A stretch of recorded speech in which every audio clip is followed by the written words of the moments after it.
Market Mantra. Market Mantra. Market Mantra. Market Mantra. Market Mantra.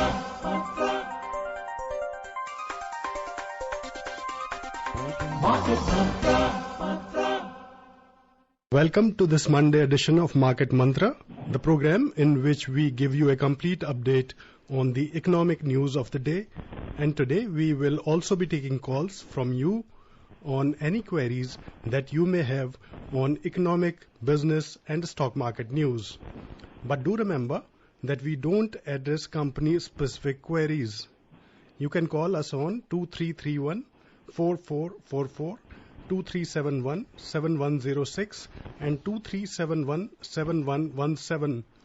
I am Kamal Saxena and with me is my co-anchor in Hindi, Vishal Sharma. नमस्कार, market मंत्र में आप सभी का स्वागत। आधे घंटे के इस कार्यक्रम में हम देंगे आपको ताजा आर्थिक समाचार। प्रत्येक सोमवार की तरह आपके सवाल भी आज प्रोग्राम में शामिल किए जाएंगे। आर्थिक, व्यापारिक और शेयर बाजार से जुड़े किसी भी विषय पर आप सवाल पूछ सकते हैं। बस ख्याल इस बात का रखें कि हम किसी विशेष कंपनी या स्टॉक के बारे में आपको इस कार्यक्रम में जानकारी नहीं दे पाएंगे। हमसे बात करने के लिए आप हमें फोन कर सकते हैं। नंबर अभी कमल ने आपको बताया, मैं एक बार फिर दोहरा देता हूं, 23314444, 23717106 और तीसरा नंबर है 23717117। प्रमुख खबरों पर चर्चा और सवालों के जवाब देने के लिए आज हमारे साथ ऑनलाइन मौजूद हैं आर्थिक विशेषज्ञ Yamini Agarwal. Yamini, you are welcome to the programme. Thank you so much. और सबसे पहले हेडलाइंस के साथ हैं Kamal Saxena. Benchmark equity indices crash around 3.5% amid extension of lockdown. Sensex closes at 30,029. Nifty settles at 8,823. Crude prices rise $2 per barrel, supported by optimism about the reopening of economies worldwide. And gold in domestic futures market for June appreciates to 47,860 rupees per 10 grams. Lockdown बढ़ाए जाने के बीच प्रमुख share सूचकांक लगभग 3.5% टूटे। Sensex 30,029 पर हुआ बंद, निफ्टी 8,823 पर आया। दुनिया भर में अर्थव्यवस्थाएं फिर से शुरू होने से बने सकारात्मक माहौल से कच्चे तेल के दाम में $2 प्रति बैरल की वृद्धि और घरेलू वायदा बाजार में जून माह के लिए सोने का मूल्य बढ़कर 47,860 रुपए प्रति 10 ग्राम पर जा पहुंचा। और सबसे पहले आज की प्रमुख खबर सेंसेक्स से जुड़ी हुई। कोरोना वायरस संक्रमण के मामले बढ़ने और लॉकडाउन बढ़ाए जाने के बीच बैंकिंग और ऑटो शेयरों में भारी बिकवाली से आज प्रमुख शेयर बाजार लगभग 3.5% टूट गए। बॉम्बे स्टॉक एक्सचेंज का सेंसेक्स 1,069 अंक लुढ़ककर 3.44% की कमी के साथ 30,029 पर बंद हुआ।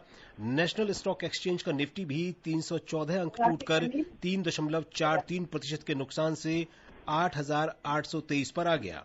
व्यापक बाजार में बीएसई मिड कैप इंडेक्स 3.87% और स्मॉल कैप इंडेक्स 2.92% नुकसान में रहे। इंडसइंड बैंक के शेयर में सबसे अधिक गिरावट आई और इसमें लगभग 10% का नुकसान देखा गया। नुकसान में रहे अन्य शेयरों में HDFC, Maruti Suzuki, axis bank और अल्ट्राटेक सीमेंट प्रमुख हैं। कारोबारियों के अनुसार सरकार की राहत पैकेज संबंधी घोषणाएं भी निवेशकों में उम्मीदें नहीं जगा सकी हैं। At the stock markets, benchmark stocks today crashed around 3.5%, tracking massive sell-offs in banking and auto stocks amid extension of the lockdown and increasing numbers of coronavirus cases. The 30-share BSE index ended 1,069 points or 3.4% lower at 30,029. While the broader NSE Nifty plunged 314 points or 3.4% to 8,823. In the broader market, at the BSE, the mid-cap index plunged 3.9% and the small-cap index declined 2.9%. IndusInd Bank was the top laggard in the Sensex pack, cracking about 10%, followed by HDFC, Maruti Suzuki, Axis Bank and Ultratech Cement. But TCS, Infosys, ITC and HCL Tech closed with gains.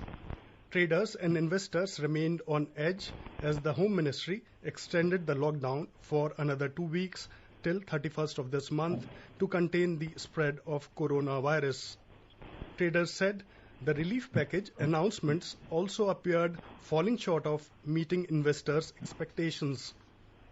The government, in its first 4 tranches of the stimulus package, focused on credit line to small businesses. In the last set of measures, the centre yesterday announced plans to privatize PSUs in non-strategic sectors and suspend loan default triggered bankruptcy filings for 1 year, and also gave 40,000 crore rupees hike in allocation for the Rural Employment Guarantee Scheme to provide jobs to migrant workers. Globally, the number of cases linked to the coronavirus pandemic has crossed 47 lakh and 13,000, and the death toll has topped 3 lakh and 15,000.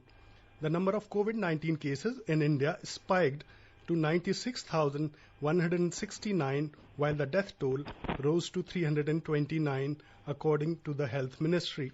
और आज programme के सबसे पहले collar Bhopal से सौरभ हमारे साथ phone line पर हैं। हेलो सौरभ। हेलो जी सौरभ, हेलो। हाँ, आवाज आ रही है? आवाज मिल रही है आपको हमारी? Yes sir. जी, सवाल पूछिए अपना। सर ये पूछना था कि भोपाल से ट्रेन कब चल रही है? देखिए, ये कार्यक्रम आर्थिक विषय से जुड़ी हुई, अर्थव्यवस्था से जुड़े हुए विषयों पर आधारित है और इसमें अर्थव्यवस्था से संबंधित कोई भी सवाल या शेयर बाजार से जुड़ा कोई भी सवाल आप पूछ सकते हैं। श्रोता, हम आप एक बार फिर से यहां दोहराना चाहेंगे और हम इसके अलावा इस कार्यक्रम में और कोई जानकारी नहीं देते हैं। बहरहाल बात यामिनी से शुरू करते हैं शेयर बाजार के बारे में। यामिनी, सरकार ने पिछले 3-4 दिनों में जो राहत पैकेज की घोषणा की है अर्थव्यवस्था के तमाम सेक्टर्स के लिए, उसके बाद भी जो है बाजार में वो उसका असर दिखाई नहीं दिया। आज भी लगातार तीसरे दिन कारोबारी सत्र में जो है गिरावट देखने को मिली है। जी देखिए, जितना आर्थिक पैकेज दिया गया है उसमें एक लॉन्ग टर्म पर्सपेक्टिव है और देखा गया है कि जितनी डेवलपमेंट्स हैं वो एक्सपेक्टेशंस को मीट नहीं की हैं, क्योंकि ये माना जा रहा था कि एक सरकार कैश डिस्पर्सल करेगी जो इमीडिएटली इकोनॉमी में कैश बढ़ाएगा, जो नहीं किया गया है। पर कोशिश की गई है कि बुनियादी ढांचे को सुदृढ़ किया जाए और जितने भी एग्रीकल्चर सेक्टर है, डिस्कॉम्स हैं, आपके मनरेगा स्कीम है, उसके द्वारा लोगों तक मदद पहुंचाने की कोशिश की गई है। जी हमारे कॉलर हमें पहले ले लें, हम बात हम जारी रखेंगे। Kamal. Satish is from Delhi. Satish, please ask your question. Hello, हाँ जी, नमस्कार जी। नमस्कार। मैं मैडम से पूछना चाहता हूँ, मैडम जैसे सरकार ने अभी 3-4 महीने पहले जनवरी-फरवरी में 30 लाख करोड़ का बजट पेश किया था, तो मैडम ये अलग से अतिरिक्त ये 20 लाख करोड़ रुपया सरकार को कहाँ से आया है? ये इन्होंने लोन लिया वर्ल्ड बैंक IMF से या कहाँ से इन्होंने अरेंज करा इतनी बड़ी रकम का? 30 लाख करोड़ तो 20 लाख तो बहुत बड़ी रकम होती है ना। इतना पैसा हो तो सरकार पहले से ही बहुत सारे हमारे देश की समस्या का समाधान कर सकती थी। ये बताइए मैडम, ये पैसा कहाँ से इन्होंने लोन लिया है, क्या किया है? जी, जहाँ तक निर्मला सीतारमण जी ने कहा है कि ये जितना भी 10% GDP के एलोकेशन है वो उसके लिए गवर्नमेंट बोरोइंग्स लेगी, और अगर आप जितना भी स्टिमुलस देखें वो स्टिमुलस ऐसे प्रोवाइड किया गया है जो एक इमीडिएट कैश आउटफ्लो नहीं कर रहा, पर जो गवर्नमेंट के रेवेन्यूज थे वो रिड्यूस्ड हैं और उसका इफेक्ट नजर आ रहा है। ये भी कोशिश की गई है कि जितनी एलोकेशंस हो गई हैं जो पहले बजट में दी गई थी उनको रीस्ट्रक्चर किया जाए ताकि ये एलोकेशंस प्रोवाइड की जाए। Deepak is online from Noida. Ask your question Deepak. हाँ जी, नमस्कार। मेरा सवाल नमस्कार ऐसा है कि इतना कैश सर्कुलेशन में है RBI की, अभी लेटेस्ट 10-15 दिन पहले रिपोर्ट आई थी अराउंड 23 लाख। तो और उसमें से जाहिर बात है भाई सारा वो जो है वो कुछ उसमें से हिस्सा ऐसा भी होगा जो विदाउट पेन है। तो क्यों नहीं इस समय, इस मुश्किल के समय हमारी सरकार ऐसा कोई कदम ले कि वो सारा पैसा वो बॉन्ड्स के जरिए किसी भी तरीके से इश्यू करके interest, less interest, long period, कोई इंसेंटिव देके सारा पैसा गवर्नमेंट के पास वापस पहुंच जाए और उसे अच्छे काम में लग जाए तुरंत। नमस्कार जी, यही मेरा सवाल है साहब जी। इस समय काफी लोग जो है इकोनॉमी के बारे में बहुत पॉजिटिव नहीं है और जिसके तहत वो कैश को थोड़ा होल्ड भी करें क्योंकि उन्हें पता नहीं कि उन्हें कल शायद उसकी जरूरत पड़े, इसलिए काफी लोगों ने बैंक से पैसा निकाल लिया है। और ऐसा भी है कि जो सर्कुलेशन में कैश है वो थोड़ा इंक्रीज कर गया है क्योंकि बैंकिंग सुविधा के बारे में भी थोड़ी अनसर्टेनिटी मेंटेन रही है, जबकि ये एसेंशियल सर्विस कंटिन्यूस रही है और बैंकिंग सेवा जो है लोगों तक कैश और बाकी फैसिलिटीज प्रोवाइड कर रही है, पर फिर भी लोगों ने कैश रखा हुआ है। जहां तक गवर्नमेंट्स का बॉन्ड्स रेज करने की बात है, वो अभी ऐसी स्थिति नहीं है कि इन्वेस्टर्स में कॉन्फिडेंस हो कि वो बॉन्ड्स लें और जो ओवरऑल रेट्स हैं वो भी इतने नहीं दिए जा सकते जिसमें इन्वेस्टर्स का कॉन्फिडेंस डेवलप हो सके। From Ghaziabad, Gaurav is waiting on phone line. Please go ahead and ask your question, Gaurav. Madam, is this investor-friendly package or not? And what was stopping government from rationalizing or reducing excise duty on cement and auto sector, which would have boosted demand? Will this boost demand or no? Package boost demand or no? Thank you.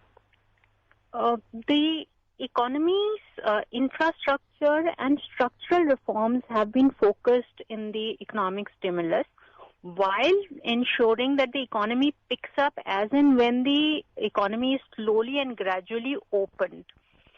The habit of credit creation and the ability to ensure that people have respect for the credit that they take has been maintained over here. Free buys have not been given. Economic stimulus is based upon people's productive capacity to develop the economy in a self-sustaining manner.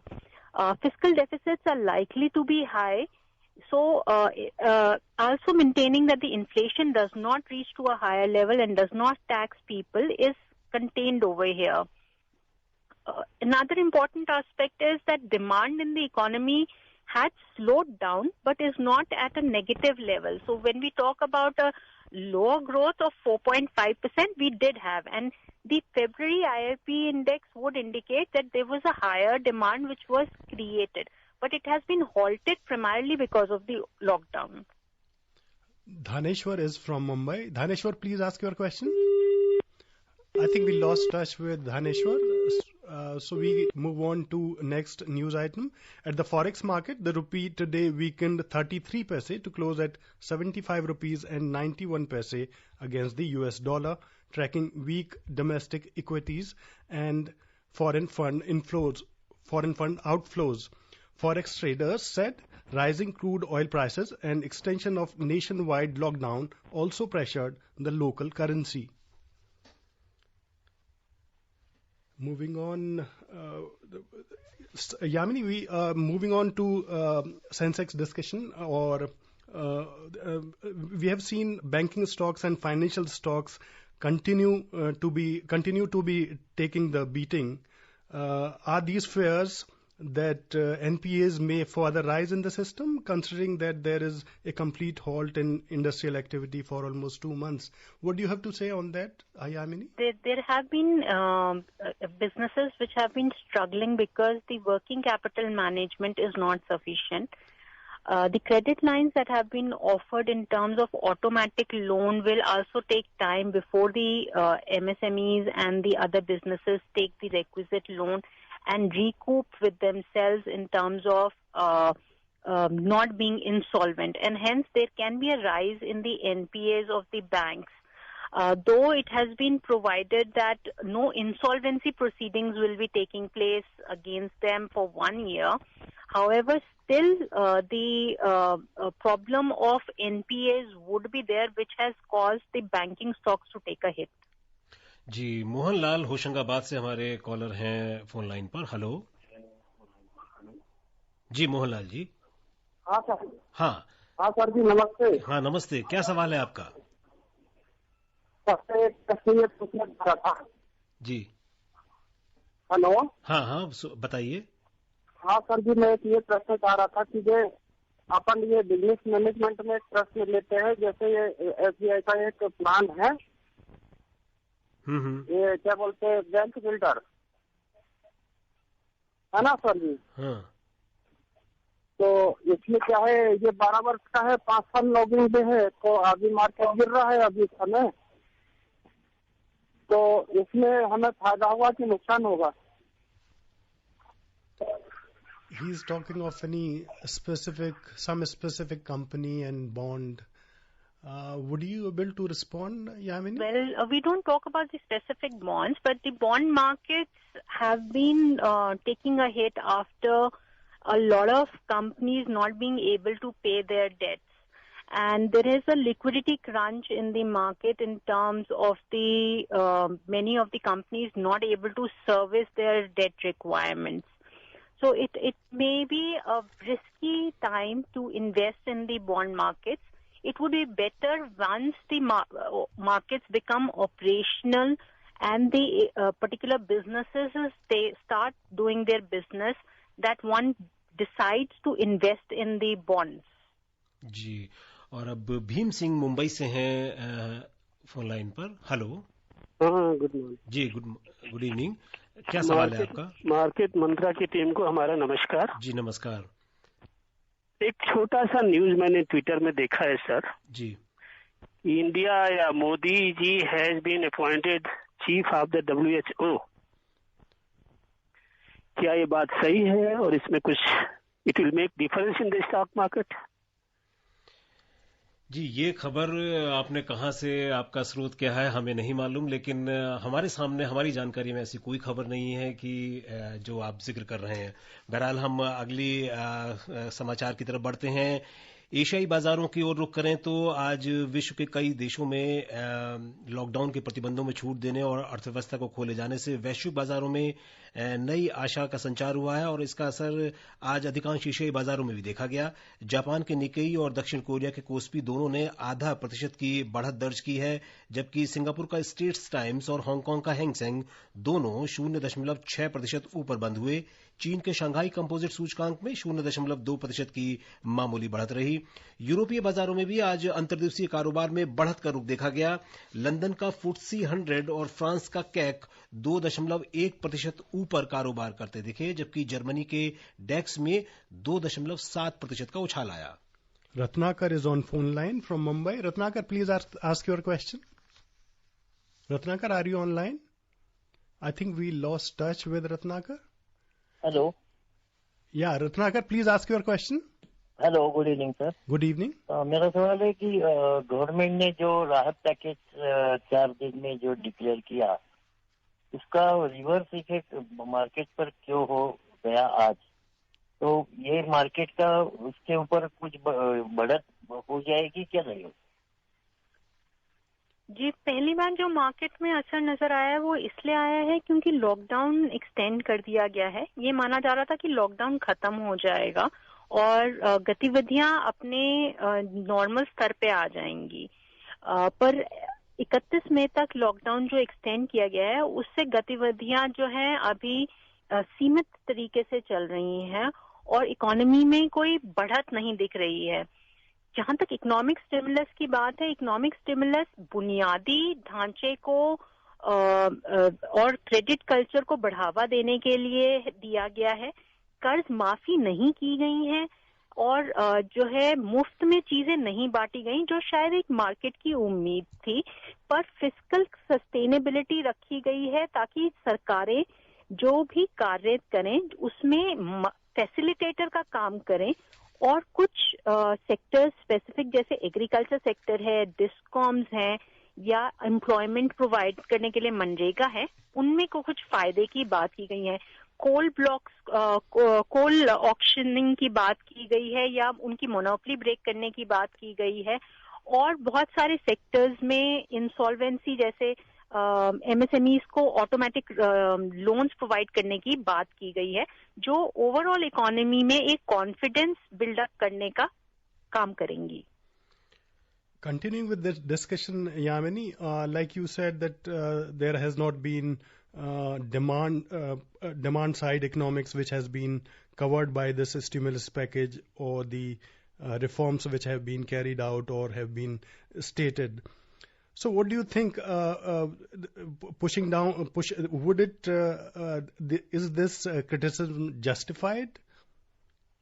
Well, it needs to be seen that the economy is sustainable and it maintains a overall development outlook. While giving free buys, what happens is that there becomes a culture to receive those free buys. Let's say, for example, loan waivers.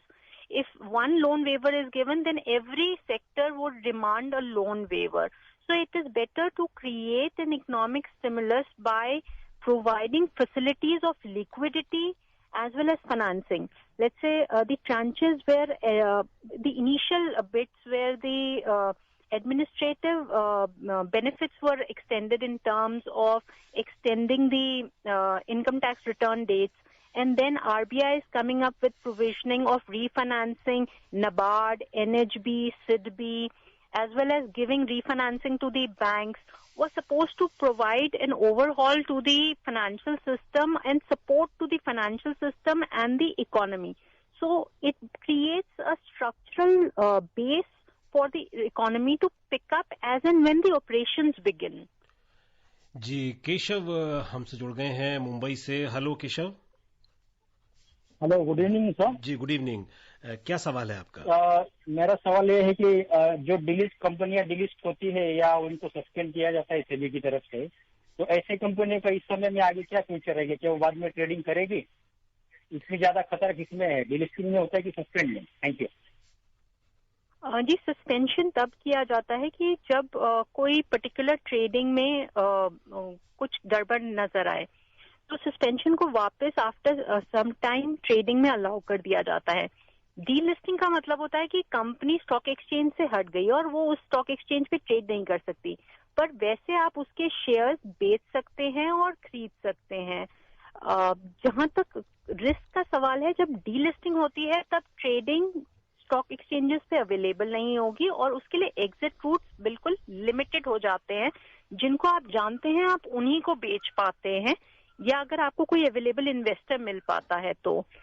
Suspension में फिर भी chance है कि कुछ time बाद वो retreading होगी. Lakshman joins us from Delhi. You can ask your question, Lakshman. Sir, मेरे दो छोटे छोटे क्वेश्चन हैं. जी बताइए. सर, ये जो कंपनियां होती हैं, जैसे हाउसिंग कंपनियां जो होती है, इनको कोई रेटिंग दी जाती है, जैसे AAA, AA, क्रिस्टल से दी जाती है. तो एक तो सर, क्या ये रेटिंग एज इट इज हमेशा बनी रहती है या इसका कोई वॉच होता रहता है? और सेकंड क्वेश्चन था सर, क्या आजकल के टाइम में हमें हाउसिंग डेवलपमेंट कॉर्पोरेशंस हैं या हाउसिंग लोन प्रोवाइड करती हैं, इन कंपनियों में डिपॉजिट देना ठीक रहेगा या नहीं सर? Thank you. जी, आपका पहला सवाल क्रेडिट रेटिंग को है. क्रेडिट रेटिंग कंपनीज को नहीं दी जाती, उनके डेट या उनके जो बॉन्ड्स इश्यूज होते हैं उनको दी जाती है. और जैसे जैसे कंपनी के फाइनेंशियल्स को इवैल्यूएट किया जाता है, उन क्रेडिट रेटिंग्स को रिवाइज किया जाता है. अगर देखा जाता है कि कंपनी जो है अपने डेट को जो है पे नहीं कर पा रही या इंसॉल्वेंट हो सकती है, तो उसकी क्रेडिट रेटिंग को गिरा दिया जाता है. जहां पे आपका सवाल है कि हाउसिंग फाइनेंस कंपनीज में सेफ है या नहीं, हाउसिंग फाइनेंस कंपनीज रिस्की है क्योंकि रियल एस्टेट सेक्टर में काफी गिरावट नजर आई है और उनके डेट रीपेमेंट्स में डिफिकल्टी आई है. पर क्योंकि रीफाइनेंसिंग फैसिलिटी आरबीआई ने प्रोवाइड की गई है, तो हाउसिंग फाइनेंस कंपनीज को थोड़ा सपोर्ट दिया गया है, पर ये फिर भी अभी रिस्की क्लासिफिकेशन में ही आएंगी. Joining us on phone is Mushtaq Ali from Kolkata. Ask your question, Mushtaq. नमस्ते सर. अच्छा, लॉकडाउन तो बहुत सारे कंट्री में तो इतना ज्यादा तो नहीं गिरा है, और ये गिरने का सिलसिला कितना दिन तक चलता रहेगा, प्लीज बताइए. Thank you.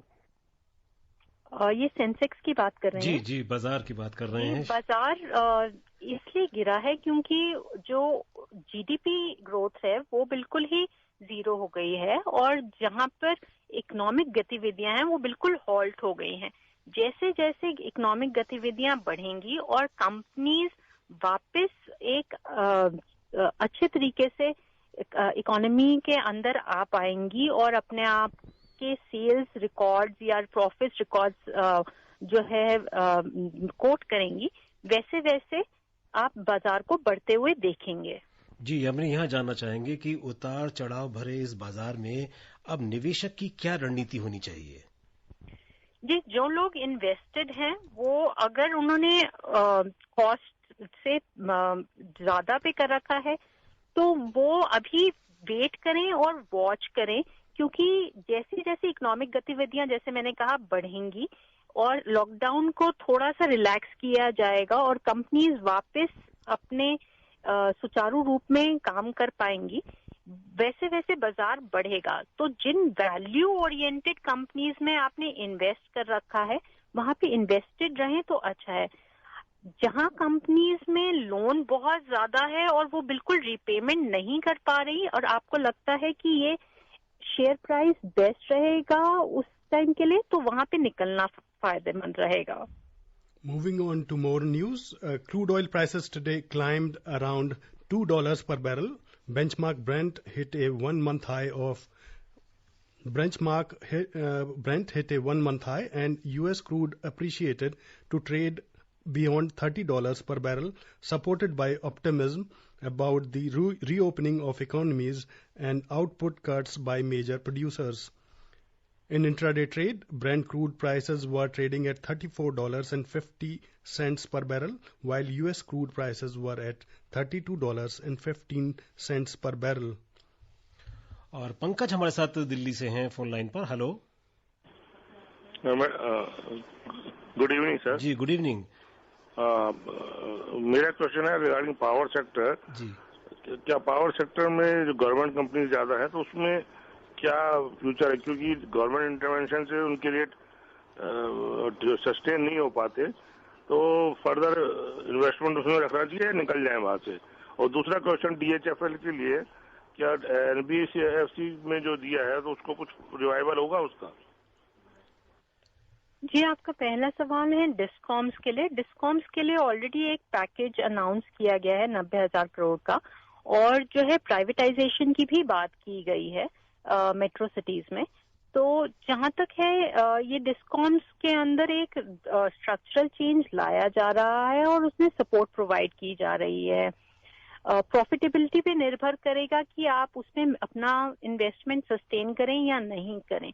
अगर कोई डिस्कॉम्स प्रॉफिटेबल है और कंटिन्यूअसली मेंटेन कर पा रही है तो उसमें आप अपना इन्वेस्टमेंट मेंटेन करें और वैल्यू इन्वेस्टिंग करें। आपका जहां तक सवाल है DHFL का, DHFL एक स्पेसिफिक स्टॉक है, हम उसके ऊपर नहीं कह सकते, पर जिन कंपनीज के डेट की प्रॉब्लम्स हुई हैं वो कंपनीज के अंदर लॉसेस होगा, तो अगर आप अभी निकलना चाहें तो आप निकल सकते हैं, पर वो रिकवरी के लिए, रीस्ट्रक्चरिंग के लिए कोशिश की जा रही है। चलते चलते सोने पर नजर डाल लेते हैं। अंतर्राष्ट्रीय बाजार में न्यूयॉर्क में सोना आज तेजी के साथ $1,772.70 प्रति औंस और चांदी $17.81 प्रति औंस पर कारोबार कर रहे थे। घरेलू वायदा बाजार में जून माह के लिए सोने का अनुबंध मूल्य ₹479 बढ़कर ₹47,860 प्रति 10 ग्राम पर जा पहुंचा।